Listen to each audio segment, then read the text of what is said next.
The Provincial Coronavirus Command Council has cited Emfuleni as one of the worrying areas. It has had the highest number of new infections per day, per week, sustained for 3 weeks. And despite calls for communities to wear masks and social distance, here, there's none of that. Looking at the current trajectory, the numbers are alarming. There's been a sustained increase in Emfuleni, and actually the numbers in that area are approaching the third wave threshold.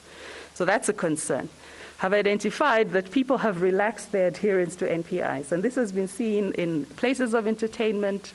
We've seen that in some schools where they have sporting events, we've seen clusters of cases showing up in schools, clusters of cases showing up in workplaces. Also in families, clusters of cases have been identified. In Sedibeng, there was quite a big cluster identified, for example, in Vereeniging. So all of those are showing us that the numbers are going up. The behaviors are also not showing adherence to NPIs. So if you put those two factors together, it's actually a recipe for an even bigger increase in the number of cases. So we visited 2 areas in Emfuleni to get a first-hand account of compliance levels. Are residents adhering to non-pharmaceutical interventions? We made a sobering discovery.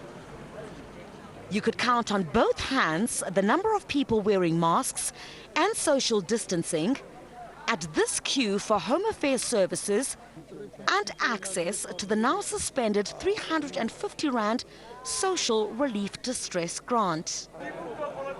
The reasons offered, shocking. So why are you not wearing a mask now? Well, this resident says she does not see any people wearing masks, so she doesn't see a need why she should wear a mask.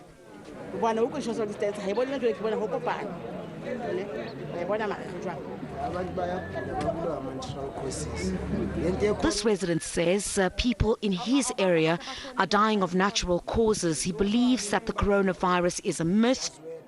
It makes me feel bad, like we have to have a program so that people have to know about COVID-19. Because people are suffering. If like you speak to someone who's suffering, cannot understand what he's saying. But I think the only thing is all about, especially youth,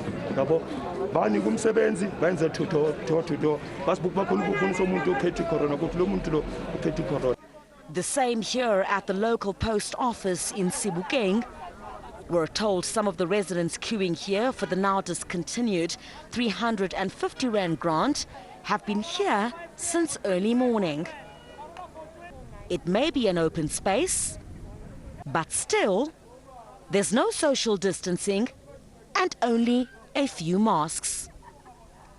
Community leaders say despite government's warning that Emfuleni is on the cusp of the third wave, residents are likely to continue engaging in risky behavior, trying to put food on the table. The government, if they care about our poor, of the poorest, they were supposed to give people a mask everywhere they go for free.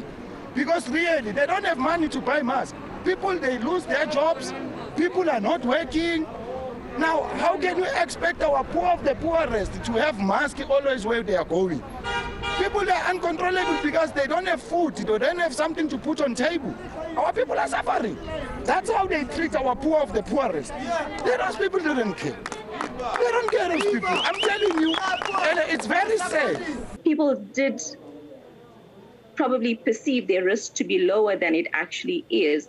But now with the increased number of cases and the increasing number of people with severe disease, I think people will be more concerned and hopefully will adhere to these restrictions more. I think we spoke about the increases in the different districts and sub-districts in Gauteng.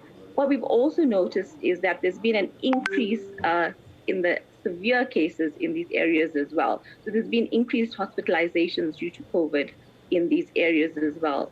So I think as people are becoming more aware of this, hopefully they will realize that this is a serious risk and we really all do need to contribute to the control. With slack compliance and negligent behavior, the numbers in Emfuleni are rising by the hour. Criselda Lewis, SABC News in Emfuleni.